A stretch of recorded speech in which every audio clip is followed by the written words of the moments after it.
बच्चों, तो आज हम लोग साइंस में चैप्टर नंबर 2 कंटिन्यू करें। तो चैप्टर का नाम है is matter around us pure. देखो, इस चैप्टर में आपने प्योर मैटर एंड मिक्सचर के बारे में समझा, मिक्सचर के अलग अलग टाइप्स, इसके बाद सॉल्यूशन के अलग अलग टाइप्स देखे। और जो मिक्सचर में दो या दो से ज़्यादा चीज़ें मिक्स होती है ना, तो उनको सेपरेट करने के लिए, उनको अलग अलग करने के लिए कौन कौन सी मेथड्स यूज होती है, वो मेथड्स हम लोग अभी देख रहे थे। ठीक है ना, वो मेथड्स हम लोग अभी चेक कर रहे थे, जिनमें से हमने अलग अलग मेथड्स देखी थी कि इवेपोरेशन मेथड हमने देखी थी। इनके अलावा जो है वो ये क्रोमेटोग्राफी मेथड हमने देखी देखी थी ना। इनके अलावा सेंट्रीफ्यूगेशन मेथड, फिर वो मिसिबल लिक्विड को अलग करने के लिए सेपरेटिंग फ्यूल की जो है वो ये सेपरेटिंग फ्यूनल की मेथड, सब्लिमेशन मेथड, ये सब मेथड देखी थी ना। और उसी मेथड को हम लोग कंटिन्यू कर रहे थे कि मिक्सचर को अलग करने के लिए जो जो मेथड्स यूज होती है, उन मेथड्स को हम लोग कंटिन्यू कर रहे थे। तो जिनमें से आगे की आज हम मेथड देखें तो वो मेथड है डिस्टिलेशन मेथड। कौन सी मेथड? डिस्टिलेशन। अब डिस्टिलेशन मेथड कैसे और कब यूज होती है, ध्यान देना। ये मेथड तब यूज होती है जब कोई दो मिसिबल लिक्विड हो। मिसिबल, मिसिबल का मतलब क्या, कि जो लिक्विड आपस में अच्छी तरह से मिक्स हो जाते हो, दोनों मिक्स हो जाए तो दिखाई ना देते हो कि हाँ भाई दोनों सेम है या नहीं, वो होमोजीनियस मिक्सचर कहते हैं ना। होमोजीनियस मिक्सचर की तरह जब कोई दो लिक्विड अच्छी तरह से मिक्स हो जाते हो और उनको अलग करना हो, तो वो ये डिस्टिलेशन मेथड यूज होती है। आगे हमने इममिसिबल लिक्विड की मेथड देखी थी। इममिसिबल लिक्विड के जो आपस में मिक्स नहीं होते, उनकी मेथड जो है वो हमने समझी थी कि वो सेपरेटिंग फ्यूनल के थ्रू अलग किए जाते हैं। लेकिन अगर मिसिबल लिक्विड हो तो पहले जो मेथड हमने समझी थी उसमें एग्जांपल दिया था कि जैसे कि पानी और तेल, वाटर एंड ऑयल। पानी में अगर तेल मिक्स हो जाए तो वो मिक्स होता नहीं है, ऊपर ऊपर तैरता रहता है। तो वो फिर जो है वो उसमें सेपरेटिंग फ्यूनल के थ्रू अलग कर सकते हैं। लेकिन अगर वाटर के अंदर जो है वो एसेटोन मिक्स हो जाए तो, वाटर एंड एसेटोन का मिक्सचर, तो वाटर एंड एसेटोन, एसेटोन क्या कहलाता है पता है? एसेटोन के अलग अलग टाइप्स आते हैं जिनका यूज मैं आपको बताऊं कि जैसे आप लोग घर पे खाने पे विनेगर डालते हो ना, जैसे पानी जैसा ही दिखाई देता है ना एकदम, तो वो, या तो आपको जो है वो कोई यूज करते हो वो nail polish remover, nail polish लग जाए तो उसको हटाने के लिए वो वाइट कलर का लिक्विड ही आता है ना, देखने में तो पानी जैसा ही लगता है। तो वो अगर पानी और वो एसेटोन ये दोनों मिक्स हो जाए आपस में, तो उनको कैसे अलग किया जा सकता है? तो उनको कैसे अलग करेंगे? तो उनको अलग करने के लिए ये डिस्टिलेशन मेथड यूज होती है। डिस्टिलेशन मेथड में एक प्रॉपर्टी खास ध्यान देते हैं कि इसमें जो भी चीजें मिक्स हो ना, उन सबका बॉइलिंग पॉइंट अलग अलग होना चाहिए। क्या अलग होना चाहिए? बॉइलिंग पॉइंट अलग होना चाहिए।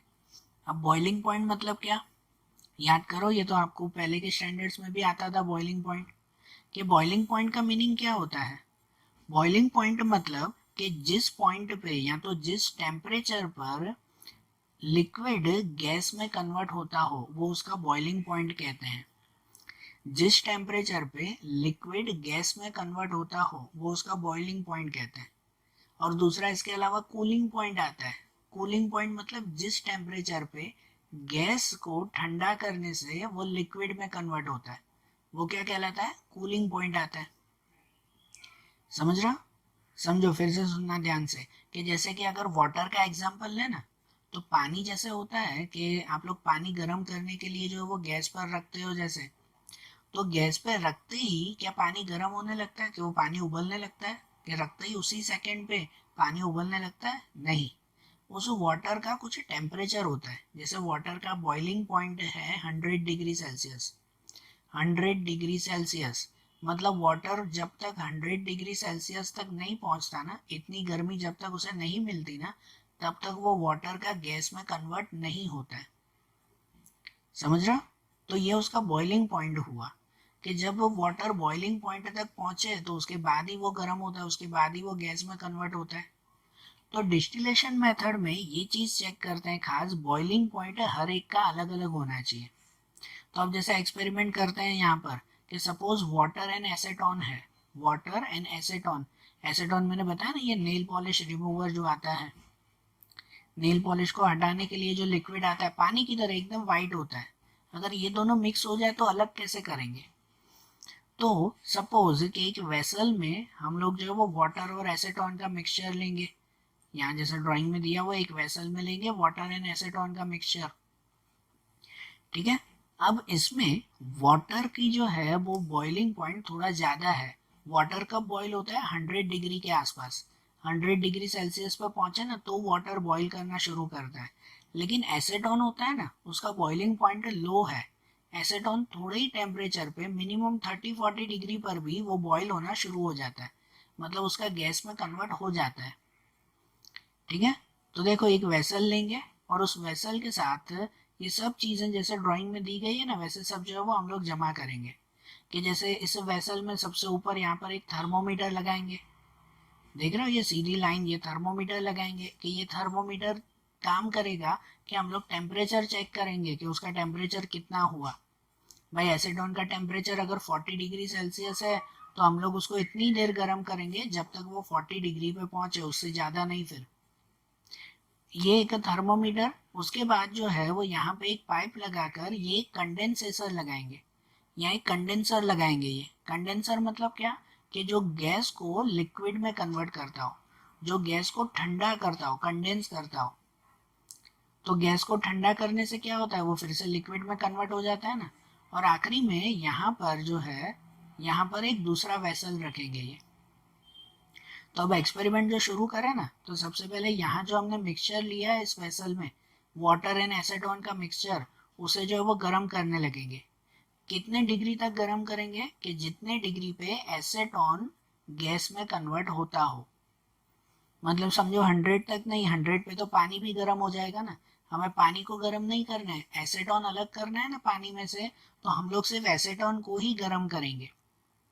और इसके लिए जो है, इसके लिए यहाँ पर हम लोग उसको थर्मोमीटर में चेक करेंगे कि इसको गर्मी से 40 डिग्री तक ही दी जाए।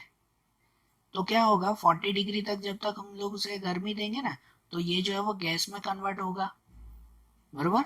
एसीटोन गैस में कन्वर्ट हो जाएगा और वो गैस में कन्वर्ट होके यहाँ पे जो ये पाइप दिया हुआ है उस पाइप के थ्रू इस कंडेंसर में पहुंचेगा। और यहाँ जैसे ही वो एसीटोन का गैस, एसीटोन गैस में हो गया ना अब, तो वो एसीटोन का गैस जैसे ये कंडेंसर तक पहुंचेगा तो यहाँ पे उसे कूलिंग मिलेगी। यहाँ पे क्या मिलेगी? कूलिंग, मतलब जो है वो उसे ठंडा किया जाएगा। और उस कूलिंग की वजह से उसका गैस का फिर से किस में कन्वर्ट हो जाएगा? लिक्विड में। और गैस का लिक्विड में कन्वर्ट होगा ना तो नीचे एक ये वेसल रखा जाएगा कि जिससे वो पूरा लिक्विड फिर से यहाँ पे आ जाए। तो इसका मतलब ये जो यहाँ पर पानी और एसीटोन का मिक्सचर था ना, तो उसमें से एसीटोन गर्म होके धुआं बन के अलग हो गया, पानी वहीं पे ही रह गया, पानी यहीं पे ही रहा।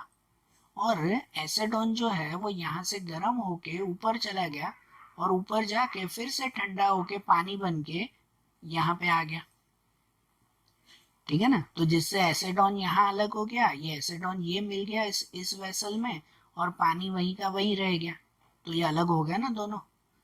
ये कौन सी मेथड कहलाती है? डिस्टिलेशन मेथड कहलाई इसको। इससे इससे जो भी ये सेपरेशन होता है ना, जो भी दोनों अलग किए गए ना, वो 100% प्योर होता है।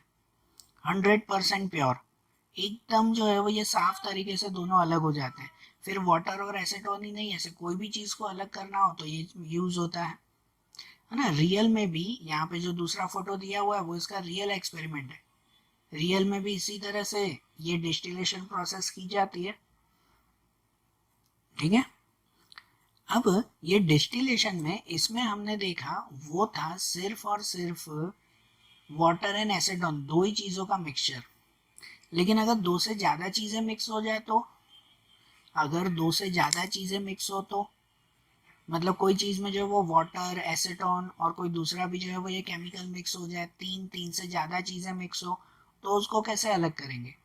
तो भी उसको इसी मेथड से ही अलग करेंगे, क्योंकि उनमें ये चीज़ खाली ध्यान देते हैं कि सबका बॉइलिंग पॉइंट अलग अलग होना चाहिए। क्या होना चाहिए? सबका बॉइलिंग पॉइंट डिफरेंट होना चाहिए, अलग अलग होना चाहिए। तो फिर उसका ये डिस्टिलेशन मेथड से यूज हो सकता है, बरोबर। कि अगर नॉर्मल जो है वो विनेगर या फिर दूसरा जो है वो ये वाटर या कोई तीसरा कोई केमिकल आपस में मिक्स हो जाए तो उसको अलग करना हो ना, तो वो भी डिस्टिलेशन मेथड ही यूज होती है, लेकिन उसे फिर नाम देते हैं हम लोग फ्रैक्शनल डिस्टिलेशन मेथड। क्या नाम देते हैं? फ्रैक्शनल। फ्रैक्शनल का मतलब होता है अलग अलग टुकड़े, फ्रैक्शन का मतलब क्या, अलग अलग टुकड़े। तो उसमें भी वैसा ही कि जब दो या दो से ज्यादा चीजें मिक्स हो जाती हो तो उसके लिए ये फ्रैक्शनल डिस्टिलेशन मेथड यूज होती है। उसके लिए भी सेम ही, ये सब एक्सपेरिमेंट पूरा का पूरा सेम है। खाली उसमें क्या किया जाता है कि उसको जो गर्म करते हैं ना, तो गर्म करते वक्त अलग अलग टेम्परेचर पे, समझो इसमें जो है वो ये इथेनॉल और वाटर का मिक्सचर है, उसको हम लोग अलग कर रहे हैं। कौन सा मिक्सचर? इथेनॉल एंड वाटर, उसका मिक्सचर है, उसे हम लोग अलग कर रहे हैं।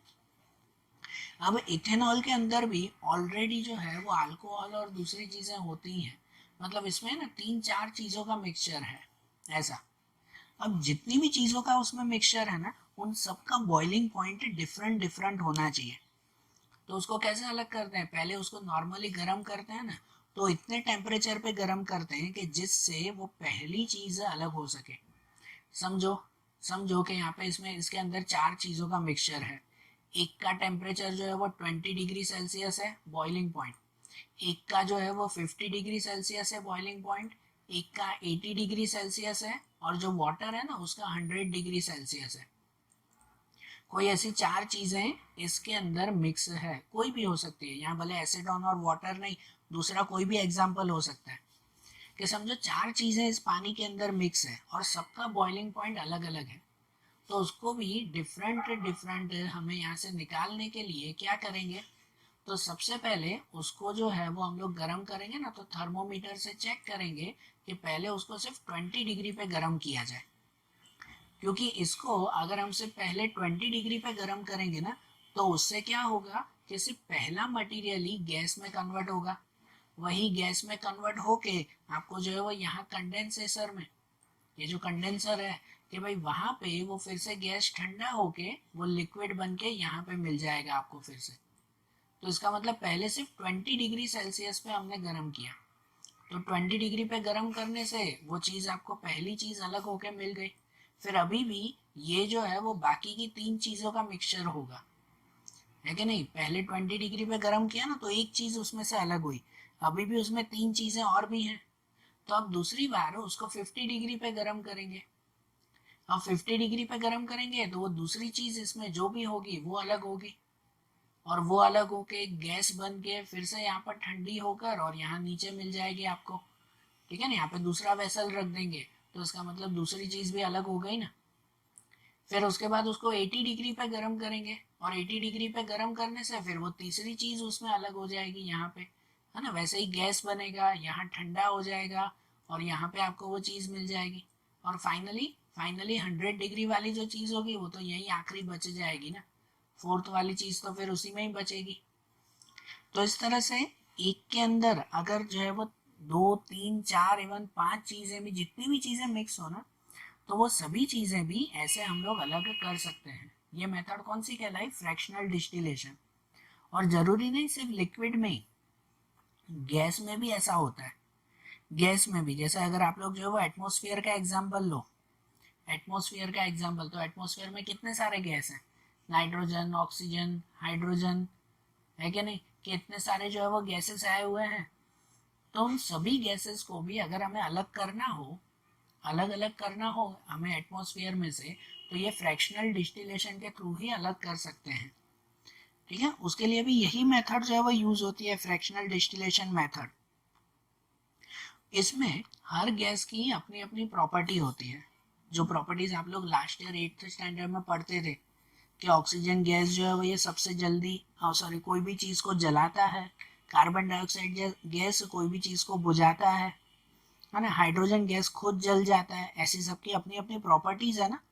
तो इन प्रॉपर्टीज का यूज करके हम लोग फ्रैक्शनल डिस्टिलेशन मेथड से ही कोई भी गैसेस भी हम लोग अलग कर सकते हैं।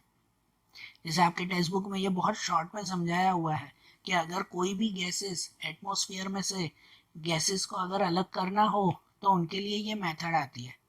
ये पूरा जो है वो अरेंजमेंट किया जाता है, जैसे आप ड्राइंग में देख रहे हो कि ऐसा पूरा अरेंजमेंट जो है वो किया जाता है, और ये अरेंजमेंट भी फ्रैक्शनल डिस्टिलेशन मेथड के थ्रू ही कहलाया। बरोबर।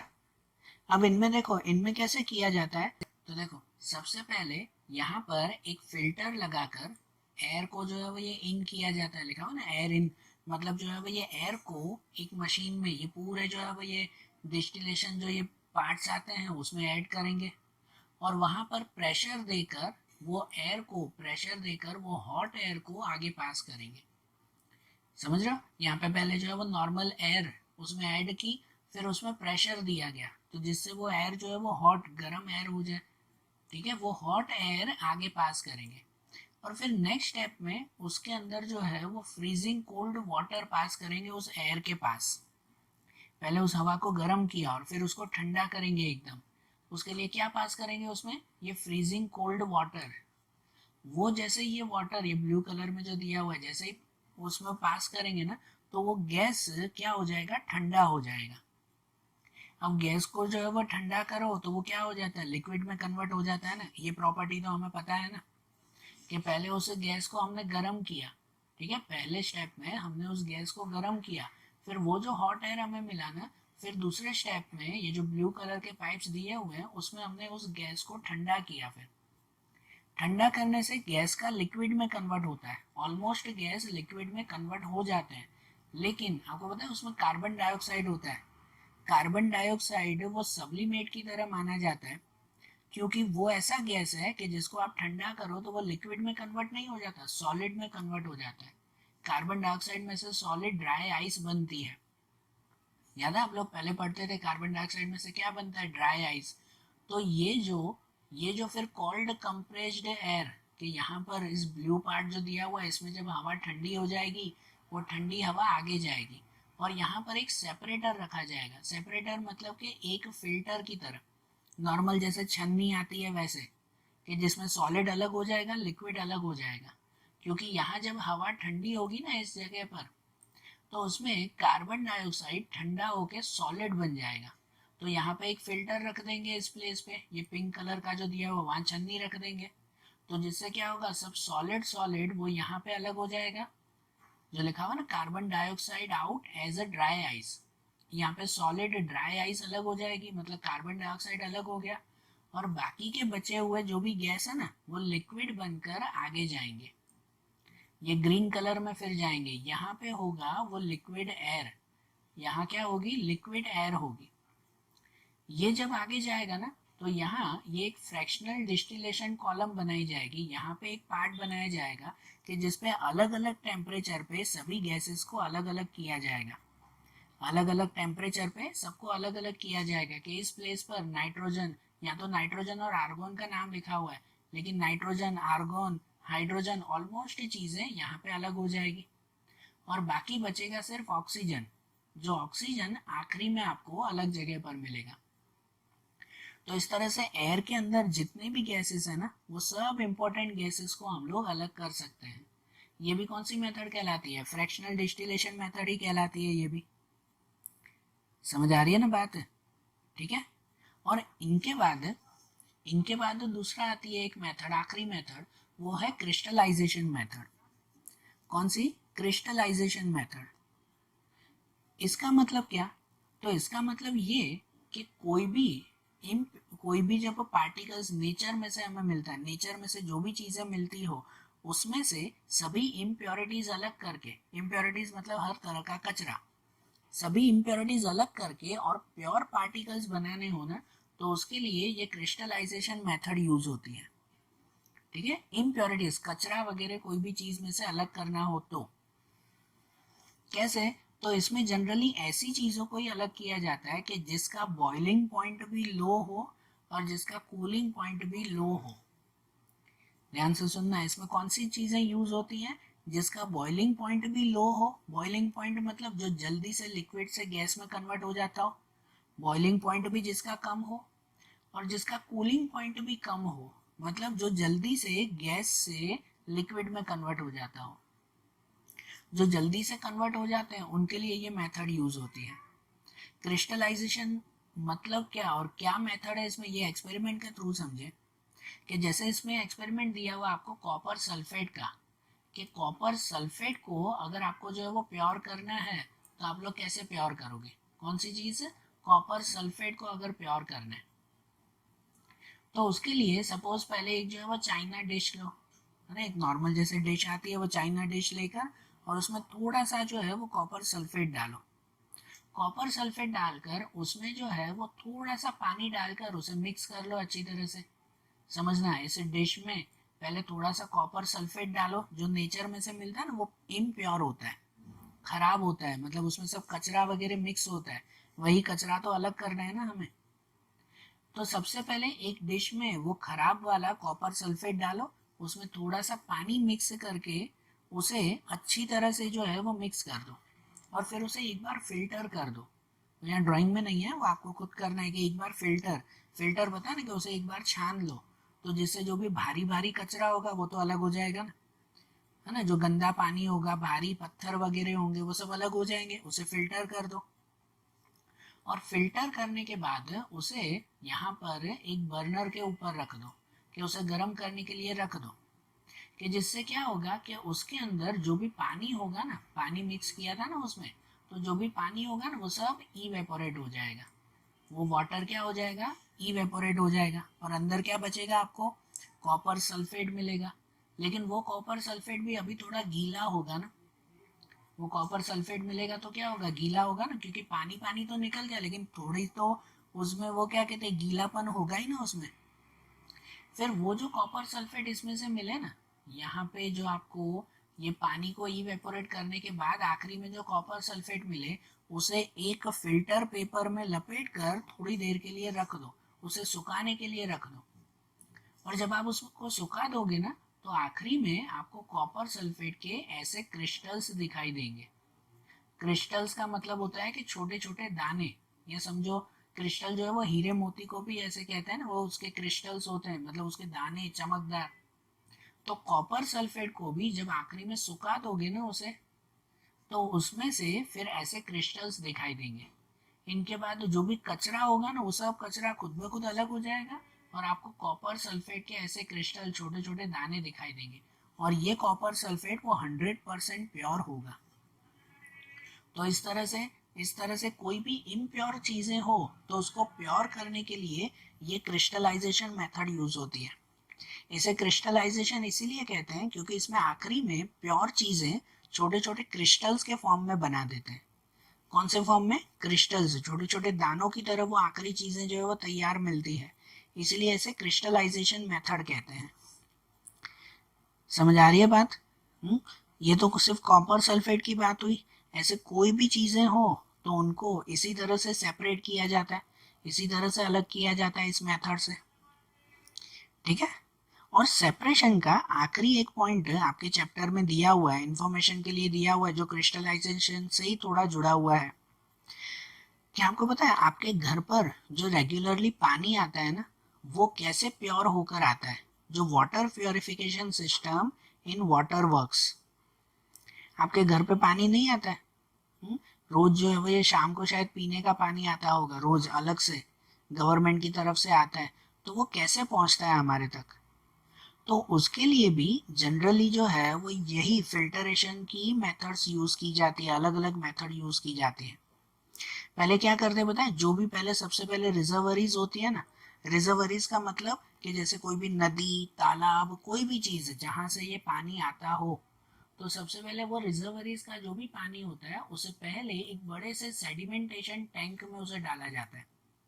प्रोसेस समझना, कि उसे सबसे पहले एक बड़े से टैंक में डाला जाता है। ये टैंक क्या काम करता है, तो उसके अंदर जो भी कचरा हो ना, हमने आगे पहली एक मेथड देखी थी सेडिमेंटेशन मेथड। सेडिमेंटेशन मेथड में क्या होता है कि जिसमें जो भी इम्प्योरिटीज होती है ना, वो सब इम्प्योरिटीज नीचे नीचे जमा हो जाती है।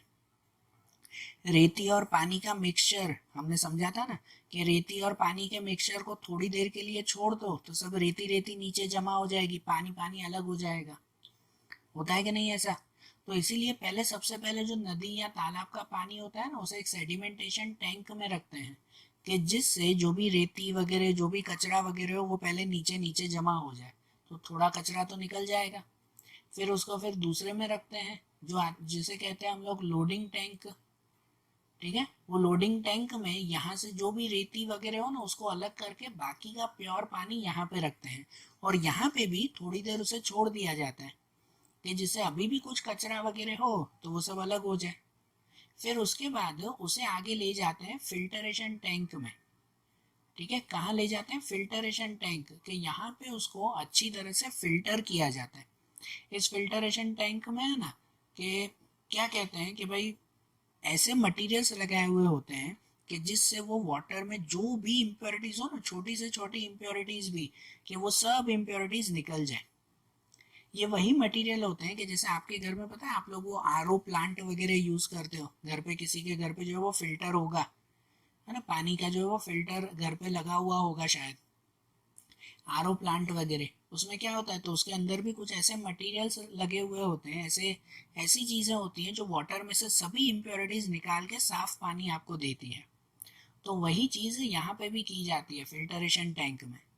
फिर जो साफ पानी हो ना उसे आखिरी में एक टैंक में जमा करते हैं और उसमें उसका क्लोरीनेशन करते हैं। क्लोरीनेशन मतलब कि उसके अंदर क्लोरीन की गोलियां डालते हैं, या समझो क्लोरीन एलिमेंट उसके अंदर ऐड करते हैं। ये क्लोरीन क्या काम करता है, तो वाटर के अंदर कोई भी माइक्रो ऑर्गेनिजम्स हो, बैक्टीरियाज वगैरह हो, तो उन सब को ये खत्म कर देता है, वो सबको मार देता है ये क्लोरीन। तो जिससे पानी एकदम साफ हो गया, पहले सब इम्प्योरिटीज निकल गई और आखिरी में जो भी बैक्टीरियाज वगैरह भी हो तो वो बैक्टीरिया वगैरह भी सब अलग हो जाएंगे। सही बात। और उसके बाद जो एकदम प्योर वाटर बचा ना, वो आपको पाइप के थ्रू आपके घर तक पहुंचाया जाता है।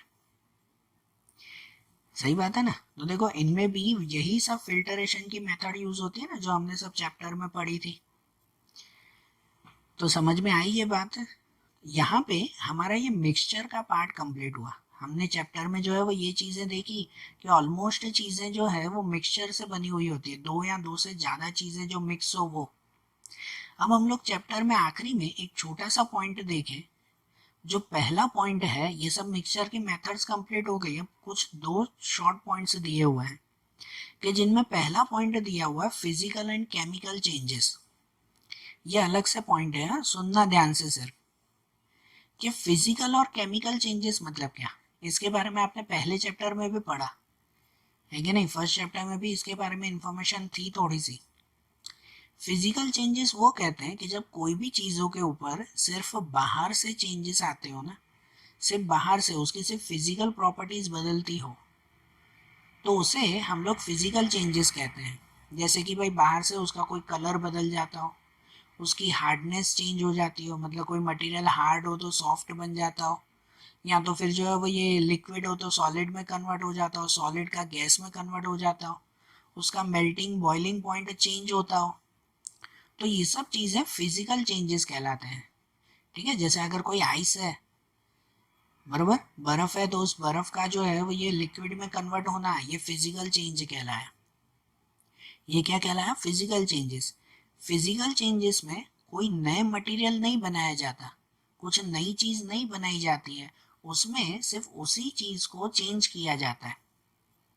समझे ना, वो फिजिकल चेंज। लेकिन केमिकल चेंज क्या कहते हैं? तो केमिकल चेंज उसे कहते हैं कि जब कोई मटेरियल में कोई दूसरी चीजें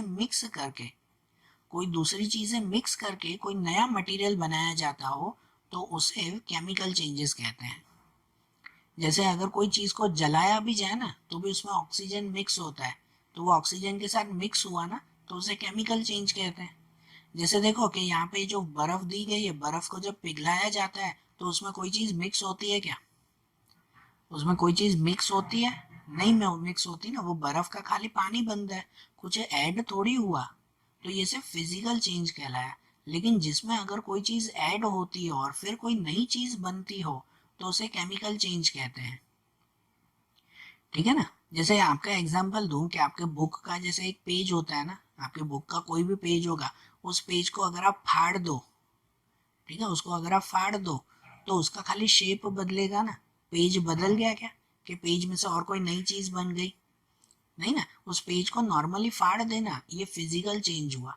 क्या? मैंने खाली उसका शेप बदला, उसके ऊपर कलर कर दो, ठीक है, पेन से जैसे आप लिखते हो या कुछ भी कलर कर देते हो तो उसके ऊपर कलर कर दो, तो क्या पेज में से कोई नया मटेरियल बन गया?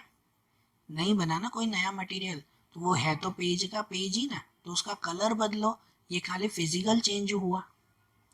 लेकिन अगर वही पेज को आप लोग जला दो तो इसका मतलब उस पेज में है ना हवा का ऑक्सीजन ऐड हुआ, और वो पेज जल के आखिरी में राख बच जाएगी। मतलब पेज जो है वो बदल के नया मटेरियल बन गया, एशेस मतलब राख बन गई, नई चीज बन गई ना, तो इसलिए उसे केमिकल चेंजेस कहते हैं। समझ आ रहा है ना दोनों का डिफरेंस? ये शॉर्ट डिफरेंस ही दिया हुआ है। फिजिकल चेंज मतलब कि जिनमें से सिर्फ उसका शेप, साइज या ये चीजें सिर्फ चेंज होती हो तो वो फिजिकल चेंज। लेकिन केमिकल चेंज वो कि जिसमें कोई दूसरे केमिकल ऐड हो के कोई नया ही मटेरियल तैयार होता हो, तो वो केमिकल चेंजेस कहलाते हैं। बरोबर। अब इनके बाद ये शॉर्ट पॉइंट था, उसके बाद का दूसरा एक पॉइंट है आखिरी, जो है प्योर सब्सटेंस। हम लोगों ने अभी पूरे चैप्टर में मिक्सचर के बारे में पढ़ा था। किसके बारे में पढ़ा? मिक्सचर। लेकिन अब हम लोग देखें कि प्योर सब्सटेंस किसे कहते हैं। प्योर सब्सटेंस का मतलब क्या? तो प्योर सब्सटेंस मतलब कि जिसमें जो चीजें एक बार बन गई ना तो उसमें से फिर से अलग नहीं कर सकते, तो वो चीजें जनरली प्योर कहलाती है, एकदम प्योर, जिसमें और कोई मिलावट ना हो। सिंपल हम लोग ये कहते हैं ना, जिसमें और कोई चीज की मिलावट ना हो तो वो प्योर। मिक्सचर मतलब जिसमें दो या दो से ज्यादा चीजों की मिलावट हो। और प्योर सब्सटेंस में जो होते हैं ना एकदम प्योर चीजें, उसके भी दो टाइप्स आते हैं। प्योर सब्सटेंस में एक आता है एलिमेंट और दूसरा आता है कंपाउंड। बरोबर। प्योर सब्सटेंस में जो एकदम प्योर हैं उनमें दो पार्ट्स होते हैं, एक एलिमेंट्स और एक कंपाउंड्स। एलिमेंट वो कहते हैं जो सिर्फ एक ही मटेरियल से बने हुए हो, जो सिर्फ एक ही एलिमेंट या एक ही मटेरियल से बने हुए हो तो वो एलिमेंट कहलाते हैं। जैसे कि एग्जांपल उसका गोल्ड, आपको जो है वो नेचर में से गोल्ड मिलता है, जो गोल्ड है तो उसमें और कोई चीज मिक्स नहीं है, वो सिर्फ और सिर्फ गोल्ड है, तो वो प्योर एलिमेंट कहलाता है। समझे? और कंपाउंड मतलब क्या? कंपाउंड किसे कहते हैं? कंपाउंड वो कि जिसमें दो या दो से ज्यादा चीजें मिक्स जरूर हो लेकिन उनको फिर से अलग नहीं कर पाते हो, तो वो कंपाउंड कहलाते हैं, वो एकदम प्योर कंपाउंड बन जाते हैं। हमने पूरे चैप्टर में मिक्सचर के बारे में समझा ना, और मिक्सचर में हर एक बार यही चीज समझ रहे थे कि जो भी चीजों का मिक्सचर होता है ना उसको फिर से अलग कर सकते हैं। लेकिन कोई कोई चीजों को मिक्स करने के बाद उसको अलग नहीं किया जा सकता, उसमें से बिल्कुल एक नया मटेरियल बन जाता है जिसको अलग नहीं कर सकते। तो वो जो नया मटेरियल बनता है ना उसे हम लोग क्या नाम देते हैं? कंपाउंड कहते हैं। क्या कहते हैं उसे? कंपाउंड। जैसे कि कंपाउंड का सबसे अच्छा एग्जांपल होता है ये NaCl, सॉल्ट। सबसे अच्छा एग्जांपल सॉल्ट है। अब सॉल्ट जो है वो दो चीजों से बना हुआ है, दो चीजों से बना है, Na और Cl, sodium chloride, sodium and chlorine, इन दो के मिक्सचर से बना हुआ है ना। अब दो चीजें मिक्स करके बनाया हुआ है तो उसे मिक्सचर क्यों नहीं कहते हम लोग? क्यों नहीं कहते मिक्सचर इसको? सॉल्ट को मिक्सचर क्यों नहीं कहा जाता? इसीलिए नहीं कहा जाता क्योंकि इसमें जो सोडियम और क्लोराइड मिक्स है ना, तो उसमें से सोडियम और क्लोराइड को फिर से अलग कर सकते नहीं है। एक बार मिक्स हो गया सोडियम और क्लोराइड तो उसको फिर से अलग नहीं कर सकते, इसलिए वो मिक्सचर नहीं है। जिसको हम लोग अलग कर सकते हो ना तो ही वो मिक्सचर कहलाता है, और जिसको अलग नहीं कर पाते तो वो क्या कहलाते हैं? वो कहलाते हैं कंपाउंड्स। तो सॉल्ट एक तरह का कंपाउंड हुआ और वो एकदम प्योर सब्सटेंस में गिने जाते हैं कंपाउंड को, क्योंकि ये सॉल्ट एक बार बन गया ना तो ये एकदम प्योर है। अब इनमें कोई भी मिलावट नहीं है या ना ही इनमें से कोई चीज को हम लोग अलग कर सकते हैं। या दूसरा एमोनिया, ये कंपाउंड में ही आता है, दूसरा एमोनिया।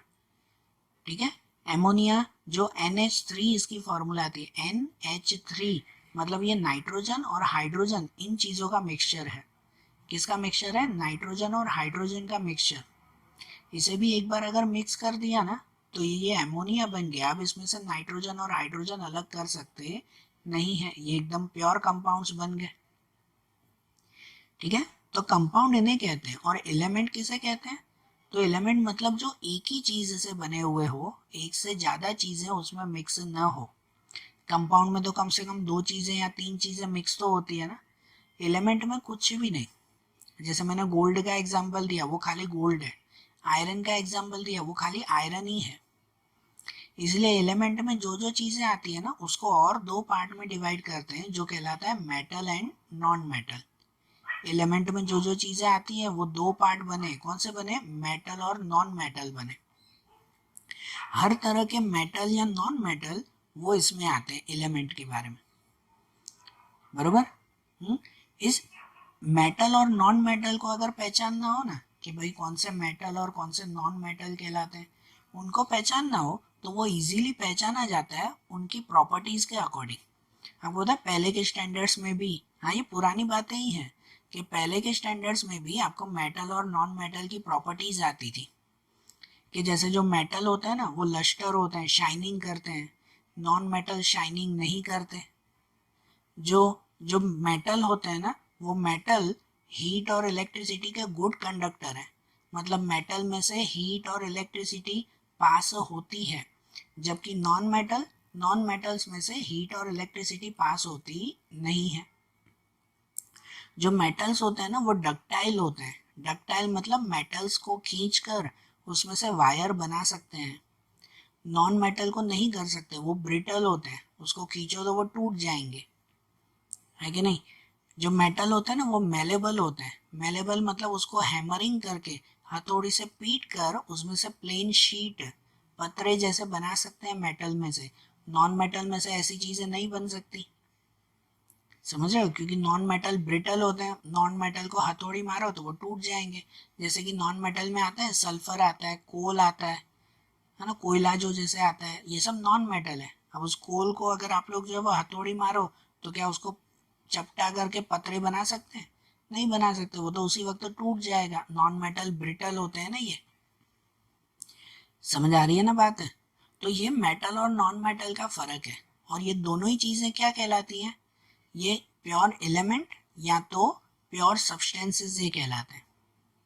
तो हमने चैप्टर में पहले सब मिक्सचर के बारे में समझा था। हर तरह के मिक्सचर कौन कौन से होते हैं वो देखे थे। और ये प्योर सब्सटेंस है। प्योर सब्सटेंस में कौन कौन से? तो एलिमेंट्स जो एक ही चीज से बने हुए हो, और दूसरे कंपाउंड। कंपाउंड मतलब जो 2 या 2 से ज्यादा चीजों से बने हुए हो। ओके, समझ में आई ना बात? तो देखो, आज जैसे हमने साइंस का ये चैप्टर देखा ना, अब ऐसे ही साइंस के दूसरे चैप्टर्स हम लोग अगले वीडियोस में देखेंगे। Okay, thank you.